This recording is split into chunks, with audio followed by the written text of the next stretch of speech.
Assalamu alaikum. Good evening, ladies and gentlemen. Welcome to Economic Horizons on Channel 2 of the Saudi Arabian television. This evening, we're going to talk about very important economic issues. The issue of prices of commodities and the control of these prices, and other issues related to this main topic.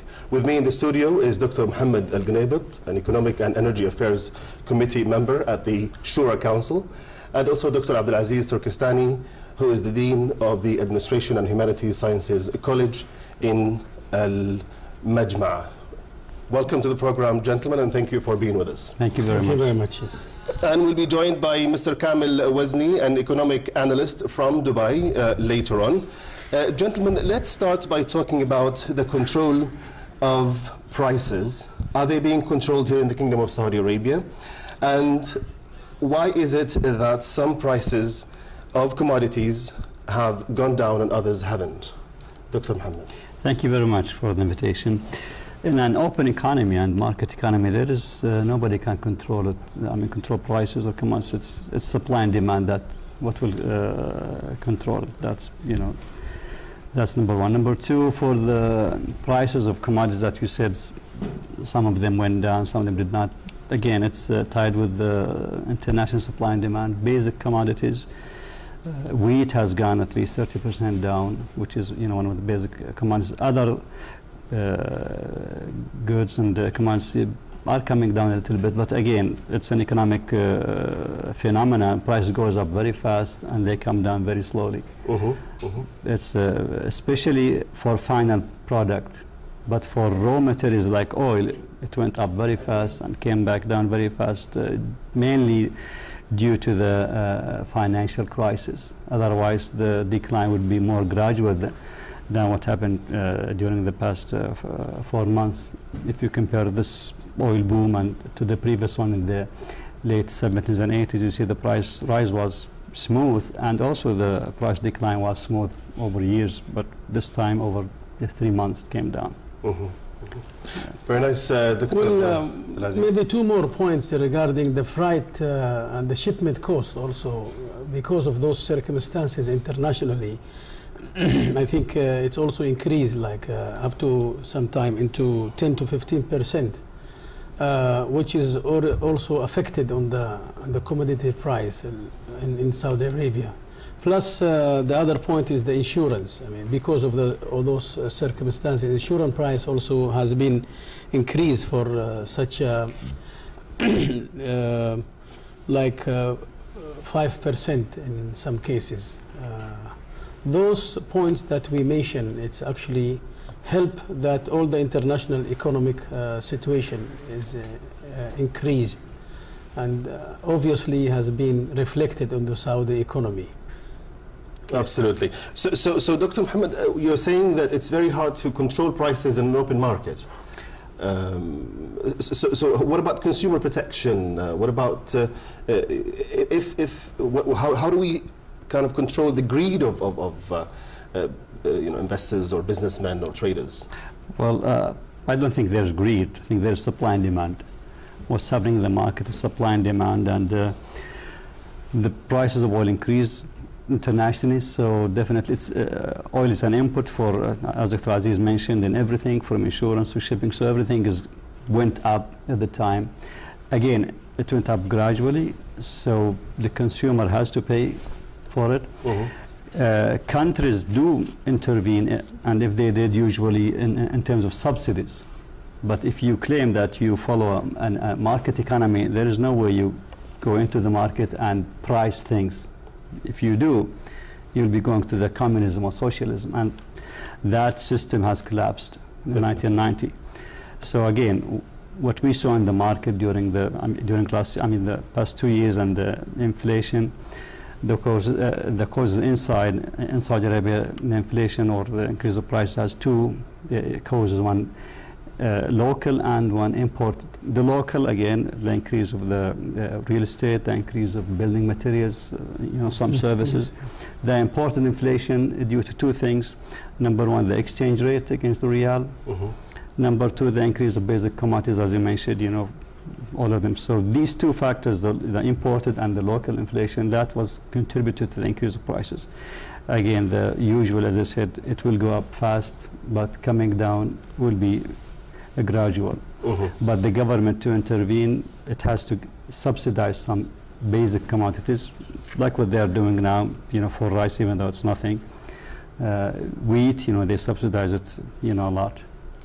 So that's the whole story about it. As an example, potential car buyers, for example, who are delaying the purchase of vehicles until sometime.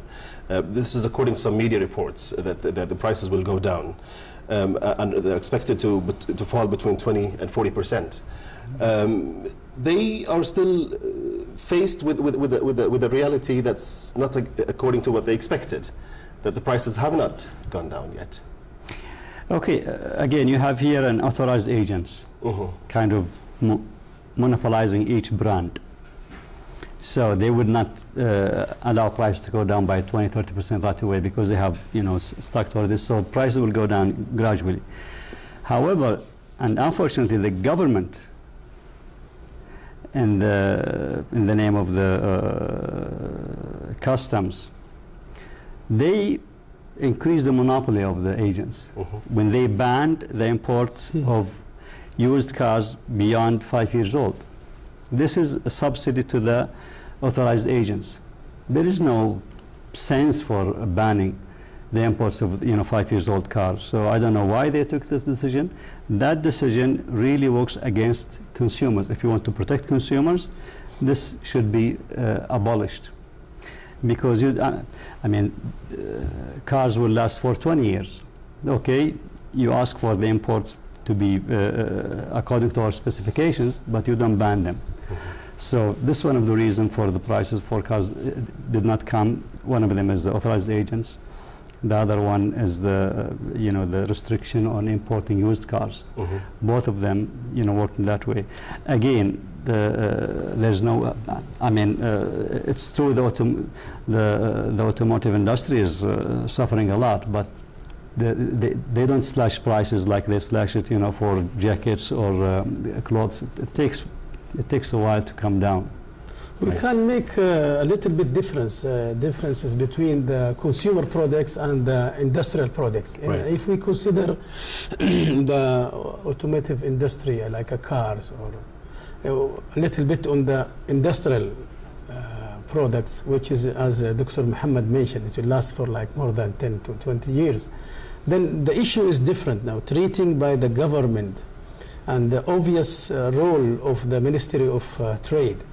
The recent establishment of the Consumer Association, Protection Association, which I think also the role of the government to interfere in controlling some of those prices.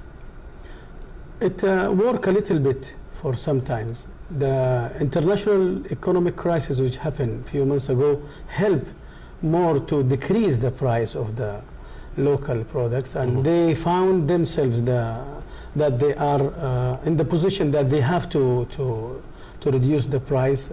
But again, it has to be like gradually. We are in the position that as analysts of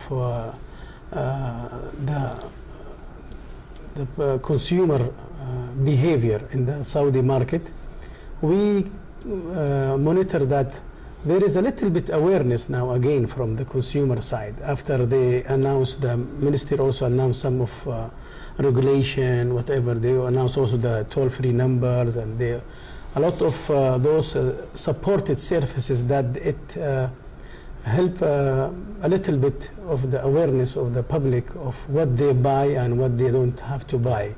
And when we have time, we can talk also about the role of the media. Actually plays a very strong role in order to keep controlling and keep updating the consumer about the price of the product. If I may add, the profit per car, it varies from company to company. It's not much. Used to be Nissan has the highest profit per car, about $1,600, and goes down. Some of them they lose money. So it doesn't make any sense for a car company to make cars and sell it at a loss. So they would rather decrease their production rather than decrease the price. So what's happening, and we saw it in Chrysler, they stopped production for the whole month of December. Toyota is the same today. Toyota is decreasing their, their output. So I mean, the general public should know the profits on cars, on not luxury cars, on ordinary cars, they never exceed $1,700 per car. So this is the most the company that will decrease or discount the car. Otherwise, they would not produce cars. So maybe in a few months, when the agents have sold all the cars that they bought at a high price, then we could expect lower prices. But not Possibly, by much. Not by much. Okay. Because the profit margin on cars is very little. Right. I'm talking about the majority of cars. I'm talking about the luxury cars, the Lexus and the Cadillac. They have high margin. The Porsche, they have very high margin. But when you talk about Camry, all the Hyundais, the margin is very low. Yeah. Yeah. Mr. Kamel Wazni from Beirut, sorry, we said Dubai earlier, from Beirut, can you tell us about what the government is doing in Lebanon to help at least control the prices of commodities generally? Well, obviously, we haven't gotten the advantage of the slowdown in economic activity and the big discount that we've seen in the European market and in the American market. Lebanon is a controlled market. There is a lot of monopoly in the country. So we haven't seen those good prices being trickled down to the consumer. Obviously, we have a big used market in Lebanon, but we have a high custom, high tariff on these cars in Lebanon. Obviously, this we were hoping as Lebanese that one of the benefits of recession, at least lower prices. But so far in Lebanon, we haven't seen that. In Lebanon right now, we kind of have what we call a stagflation. We have still high prices and a slow economic activity, and that's really not helpful. Obviously, in the United States, they do have what you're talking about, the car industry facing a big problem, Chrysler, Ford, General Motors. That's because of economic activity and lack of productivity and the heavy competition that they're receiving from the European and from the Japanese. But so far, those big discounts that taking place in the United States came to a point where you say, buy one car, get one free. We haven't seen that in Lebanon yet. Right. Thank you very much. Please stay with us. We'll come back to you later on. Ladies and gentlemen, we'll watch this report together. We'll come back to you right after the report.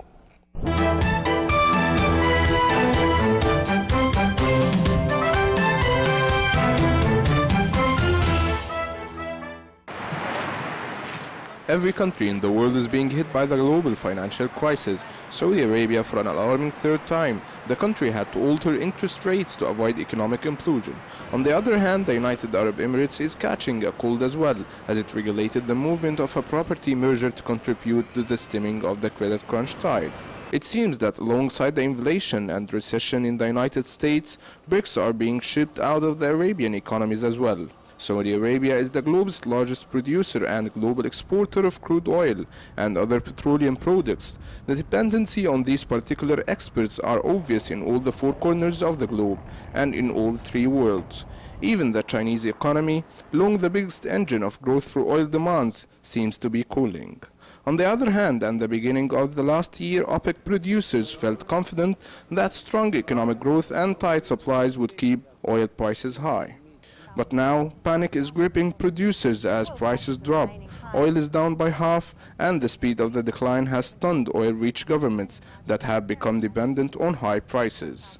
Well, I think the infrastructure in the Gulf countries is very good, and there is no reason to believe that it is not supportive of investment in petrochemical and other oil-related projects in the region.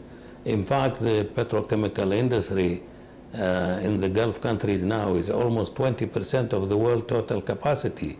So this is an indicator that the infrastructure is really adequate for further growth of this industry. It is not necessary to attract too much foreign capital into this industry because there is capital already in these countries, especially in the last a few years. And if you look at many projects that are going on, there is great potential for growth in this region. For Saudi Arabia, it has completely shifted the focus of economic policy from controlling inflation to restoring confidence in the financial sector. We see the following key implications for the Saudi economy. Oil prices will be significantly lower than previously anticipated, and reduced production will exacerbate the impact on oil revenues. Finance for local and foreign companies doing business in the kingdom will be less easily available and more expensive. Economic growth will slow as problems accessing suitably priced financing and lower oil revenues hinder project implementation and hurt confidence. Lower oil revenues will mean the end to the huge budget and current account surpluses of recent years.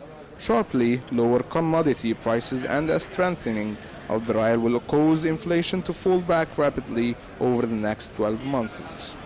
As a result, headline economic data for Saudi Arabia and most of the countries all over the globe will look very poor in 2009 in comparison with previous years. However, this does not mean that the economic boom is over. For Economic Horizon, this is Khalid Mohammed, Dubai.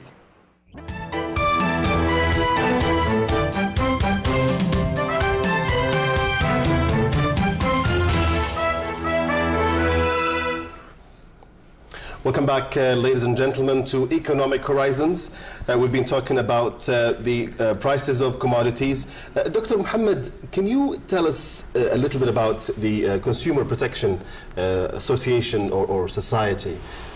How active is it, and how much has it done to benefit the ordinary citizens? It took the government 7 years for this association to be born by cesarean surgery. And there's many people suspect that even the Ministry of Commerce and Industry doesn't want this association to come into life. It did, and His Majesty the King, the custodian of the two holy mosques, contributed 10 million riyals for it, and the Crown Prince Sultan, contributed 5 million riyals. And the association, they have yet to put its hand on this money because the Ministry of Commerce did not pursue the necessary papers to collect the money. So this association has very nice law which did not go to the Shura Council because of the technical name that given to the law, so it doesn't pass to the Shura. But again, it has very nice articles in it. If that law really enacted, it would be very positive thing for consumers, but again, the government has to support this association very hardly through the Ministry of Commerce, which... So it's not isolated, it's not independent? It is independent, but again, it doesn't have any law. I mean, it doesn't have any power, the association. Yes. It's only the board member is elected. So if you talk about power, it doesn't have any power. It's just kind of public awareness. A new entity that's not... It goes under the umbrella of, they call it civil organization, which is independent from the government.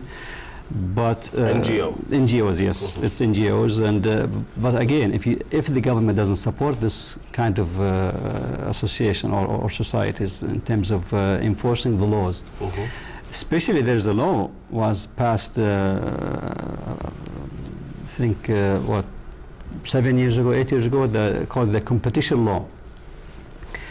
This law is, if the law really enacted, it will help this association to pursue its goals. Now, this law was passed in 2004, and but the bad thing about it, it took the Ministry of Commerce 5 years to appoint Secretary General for the Competition Protection Council. which is oversee the law and enacted it. So it took it 5 years to appoint the Secretary General. Still it's weak. The appointee to the Competition Protection Council, it's very weird in a sense. It has from in its member very big businessman in commodities and very big or high-ranking banker, and that doesn't make any sense because this council has to protect the small entities. Absolutely. So it doesn't make sense to appoint very big businessmen. So I think that from the beginning, I think the Ministry of Commerce did not want that law to come into effect, and I think it was passed or was pursued only because of the WTO requirements. And I think the big indication is that the delay in appointing the Secretary General and the delay of enacting the law itself, we never heard anything about it. In fact, the law was broken from the beginning when it was passed maybe 6-8 months later. The Minister of Agriculture entertained the dairy producers in his office in the Ministry of Agriculture to convince them to fix the price of dairy, of milk, and don't fight each other. And this is clear violation of the law. Punishment is jail up to 2 years and 5 million riyals maximum penalty. Again, penalty for violating the competition law. Unfortunately, the prison sentence doesn't apply for businessmen, only for the employee of the Competition Protection Council, which it doesn't make any sense. So again, this law has very nice articles in it. It bans colluding, it bans price fixing, it bans market segmentation. It was, again, the law was... Any form of wrong practice within the business community. Okay. So again, it has, it also controls the merger between companies. The Competition Protection Council has to review any merging proposition. If the merger, the new company, will have more monopoly power, the law said it will... Stop it. Will not agree on it. But again, the law did not do anything from the beginning.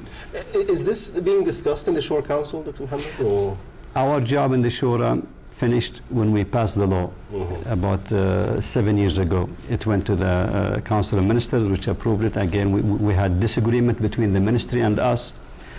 And the two things, the independence of the Competition Council, Competition Protection Council, the Shura wanted it to be independent and tied with the Prime Minister. So it has more power and independency from the Ministry of Commerce. The Ministry of Commerce, or the Minister, the ex-Minister, said no, and he won. Also, we disagreed with the Ministry in terms of the jail sentence. We wanted to have it on both employee of the Council and the business field. It's only fair to do that. It doesn't make any sense to punish the coffee boy in the council for passing some information on merger or something with prison sentence and up to 5 million riyals penalty, but you don't punish the businessman who hurt some millions of people by colluding, by other malpracticing. Only you give him up to 5 million riyals. He will gladly pay the fine. But Dr. Mohammed, who oversees the execution of the whole thing? I mean, making sure that the council does its job properly, that the person in charge is the right person. The Minister of Commerce is the chairman of the Competition Protection Council. He's the chairman of the board, and it has 8 members, chaired by the Minister of Commerce. So by making this council under the umbrella of Minister of Commerce, this is the biggest flaw that happened to the law. Absolutely. I think it should have been independent. It will have more power, And I think even the ministry itself would be, will escape any criticism from the public. Sure. But sure. again, the minister insisted on having that law and the council under his umbrella, and he wasted 5 years without appointing an Secretary General. So it is weak. So we have a very weak Competition Protection Council. We have newly established Consumer Protection Association with no, no support. Authority. So the consumer is left without any support. It's all about power and authority. I mean, if they have enough power and authority, they will be able to carry out all the roles appointed to them or expected of them. On the other hand, actually, the culture of those two organizations or those two associations actually is also new in our society. Mm-hmm. We don't have to forget, number one. Number two, the role of the consumer, the end user, yet is still weak, unfortunately. People, they are very lazy. They don't want to go and call. They want to go and support. They don't want to go and participate. And I think to strengthen this kind of organization or association, or I think the cooperation of the end user is very much needed. And I think if we start to educate and have a public awareness through the media. Exactly, because yes. Some people don't know that yes. Such an agency exists, or don't know how to get to them, and they're not really sure about how this agency will handle their complaint or their issue. Is it going to be carried further and dealt with properly and seriously, or is it going to be left in the drawers? I think the time will come, Doctor, that the end users will make a kind of lobby and have to push into the decision makers in order to reactivate those organizations. And the same for the Consumer Protection Association. I think it has to play a very strong role in dealing with the day-to-day business or day-to-day issues. Sure. That really will help. And if there is more media, more lobbying, I think they can do a lot. And the Ministry of Commerce or Ministry of Trade, whatever they call it, I think they will be finally have to follow what is the consumer needed, and it has to be this way. And culture still it takes time. I think it takes time. Yeah. Longer than this? Yeah, I mean, time is running out. To be honest, to be honest, most of them. Ministers of commerce, they've never been pro-consumer. Most of them, to be exact, yes, they are pro-business. We have very powerful business community. Mm-hmm. They have very big lobby. They affect, all decision against them. I don't want, to be honest with you, socialism definitely not. I need very controlled and supervised market economy. Let's take, for example, one simple issue. The warranties on cars. Yeah. Now, most agents now require you to follow the periodic maintenance schedule, mm-hmm. which means you have to come every 5,000 kilometers to change the oil in order for them to honor their warranty. That doesn't make any sense, because they will charge you 3 times the price you will pay at a regular gas station. Gas station, yeah. If you don't follow this schedule with them, they will not honor the warranty. Now, the ministry knows about this fact, and but the customer is forced to go to the agent to change just regular oil for 60 riyals. He will pay 180 for the small cars, and sometimes for 500, only to keep the warranty. That doesn't happen overseas. No. So, who will force the agents to honor the warranty, even if I don't change my car's oil at their place? And this makes a lot of money for the agents. Sure. It's many issues that the Ministry of Commerce really giving, it's not blind two eyes about it. They should pursue it. I don't think public media will do anything if the government or the bureaucrats take initiative and protect the customers. there have been definitely complaints, and there have been, we see articles written on the newspapers about these issues, and some of them are quite bizarre. The way, you know, these car dealers or agencies handle the clients or customers' complaints. But definitely, I agree with you completely, Dr. Mohammed. I think the ministry should do a lot to support the consumers. Let's listen to the experience of Lebanon regarding consumer protection and the Consumer Protection Association, if any, in Lebanon. Dr. or Mr. Kamel Wazni, can you tell us about how active is the association there, and what about the competition law? Is there such a law, and is it being enforced in the country? Well, unfortunately, we don't have very effective consumer protections in Lebanon, and our laws as regards to the competition law is really still very need to be nourished and need to be developed. I lived in the United States for 16 years, and I'm more like familiar with the consumer protection in the United States, and I'm more familiar with the antitrust laws that regulate financial market.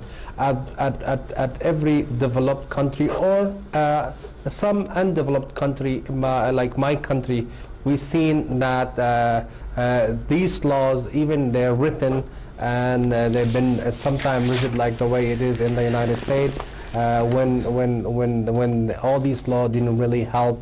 For instance, the problem that exists in the United States, but obviously in economic understanding, you should have a good competition law, because the absence of good competition law then this is mean this country will not improve, will not be more productive, will not be able to challenge the future. Yes, we're not really an industrial nation, but in terms of trade, still in Lebanon, we still have exclusive control over certain products to certain people where we don't have a real competition. For instance, in Lebanon, the telecommunication sectors, there are only two agencies run these sectors, and probably you would know we have the most expensive cell phone in the world, and that's because we don't have a real competition. And besides, it's a good source of revenue for the Lebanese government, because you know Lebanon been facing a huge deficit and an accumulation of a huge debt. So I think that we don't have, unfortunately, we don't have good competition law, good antitrust law. Obviously, Saudi Arabia is more developed because they have more company listed on the exchange. They have very developed exchange market. So obviously, they need like a probably the way the doctor was talking about all these laws that regulate merger and acquisition, insider information, and all the above, and probably Lebanon is still far from reaching that point. But I think in the future, probably that's something the country has to look at it, because we shouldn't allow, in the United States, monopoly is a crime. And two people agreeing not to compete, it is a crime because it constitutes a monopoly. So I think that's something that the Lebanese government need to address in the future. Absolutely. So basically, it's a culture in the, let's say, in the Arab world, yeah, more or less.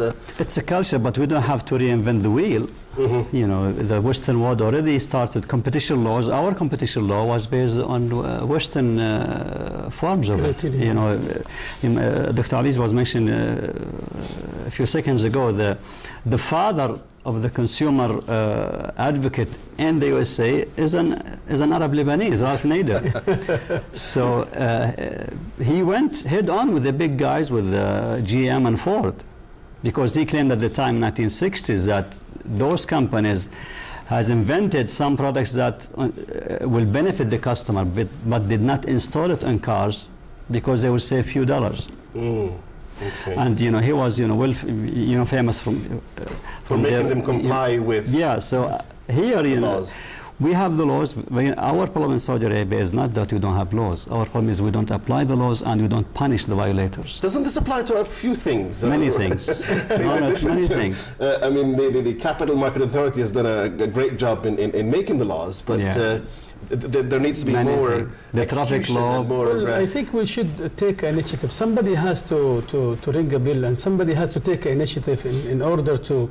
We need another Ralph Nader in Saudi Arabia. Absolutely. I mean, once we have somebody who can be like a leader, people they will follow, and then somebody a champion for the whole idea, for the whole Well, it's the whole thing. It's not Ralph Nader alone. Ralph Nader, he had the attorney generals of every state supporting him. Yes. Attorney generals will take the cases against the big corporation on behalf of customers and he had the support. Lawyers. Yes. Here, for example, here, who will come up against the automobile or car dealers here about honoring the warranty? Now, if you buy a car from overseas and bring it here, and it's still under warranty, many of local agents will not honor the warranty.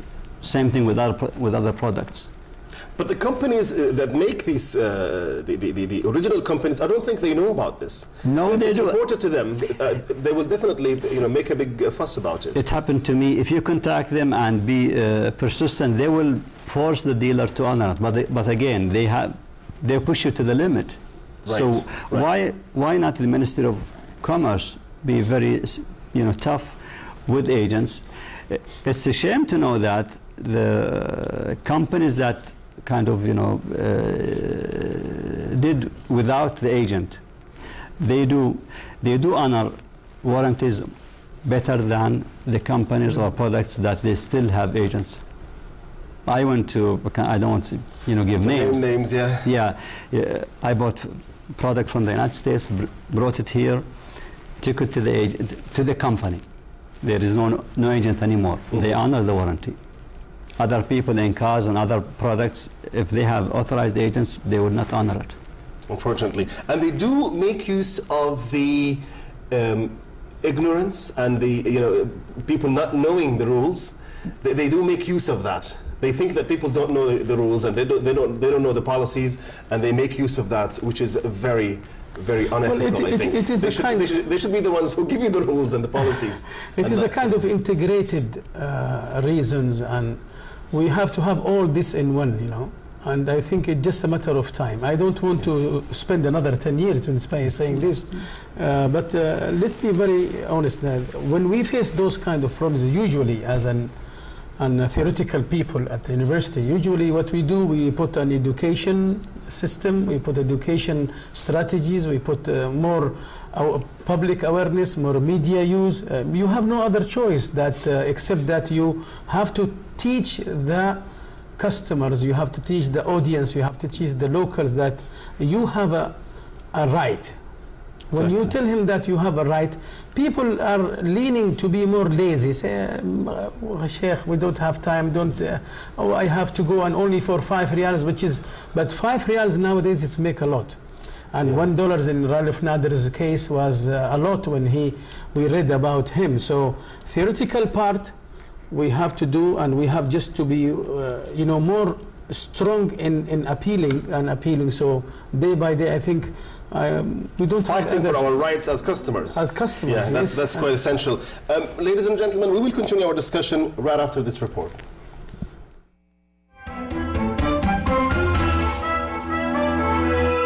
What's your opinion of price decrease for consuming materials in the kingdom within the international economical depression? I think they have gone down in certain sectors. They have gone down as a general rule.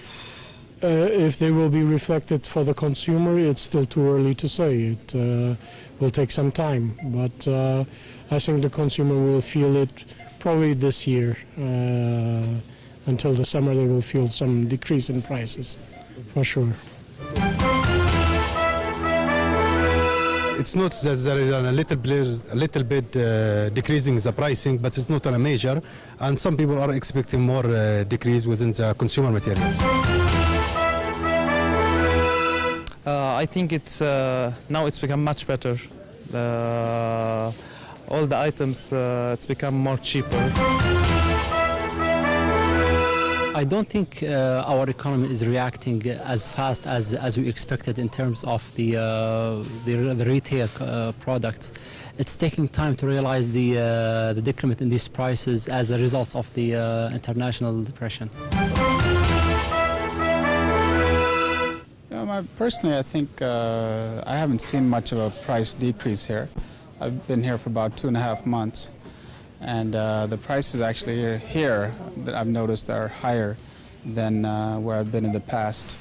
I thought it would be coming down since the price of oil has come down, and everything is dictated with that. But you know, I haven't seen any decrease to my knowledge. It's basically stayed the same. Till now, we did not feel the decrease yet. The rumors are there will be a decrease. Till now, nothing. Nothing valuable. There might be some kind of slight decrease, but nothing that we can visibly see. We keep hearing about price decrease or increase? Decrease. Decrease, but unfortunately, the one we see on the shelves is still the same as it used to be. I think the consumer will not see the difference of decreasing the prices. It's only affecting on the trader who import from outside. But still, it's still the same for the consumer. Well, if I want to compare for Saudi Arabia, I find it is cheaper than any other places. If here I spend $100, in Lebanon we spend it every day. Here we can save it for more than 2-3 years. Here it's cheaper. Life is cheaper. Everything is easier here. But do you feel that the difference between prices nowadays and before, for example, 2 or 3 months? Do you feel the difference between prices? No, I have been here 2-3 months. No, within these 3 months I find it cheaper still.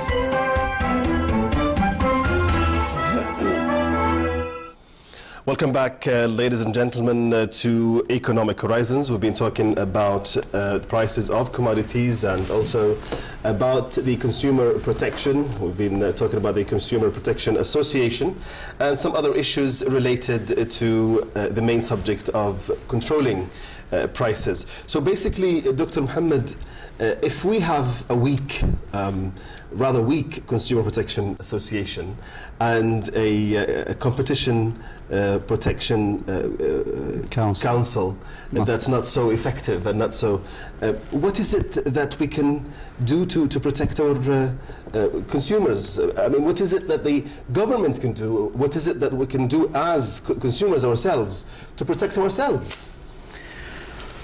Well, not much. I think not much in a sense, but again, I mean, buying good products, that's the way to. But the problem is getting what you deserve for what you paid in terms of warranties and good quality. The sad irony is that the Saudi market is swamped with bad commodities, from electric gadgets, from electric outlets and so on, and there is no protection. A few days ago, we saw the FDA, the Saudi FDA, the Food and Drug Administration, Saudi Arabia, announced about, I think, 6 brands of shampoo that causes cancer. And they pulled them out of the market. Again, they can only announce because they don't have the manpower to go on checking about those products in the supermarkets. Yes. And this needs an army of inspectors. Same thing about Ministry of Commerce. I'll be fair with them in terms of monitoring the market. They don't have enough supervisors. Again, they have to be supported by the Ministry of Finance in terms of allocating new jobs for them, supervisor. And those, they can monitor the market. So if you have very weak supervisory people from the Ministry of Commerce and a market that is full of so many products, some of them harmful to the consumer, and it's a very sad story, and the future is not that bright. Absolutely. And also, as you mentioned about the competition law is not being enforced and enacted very well. The Competition Protection Council is almost paralyzed or doesn't want to work.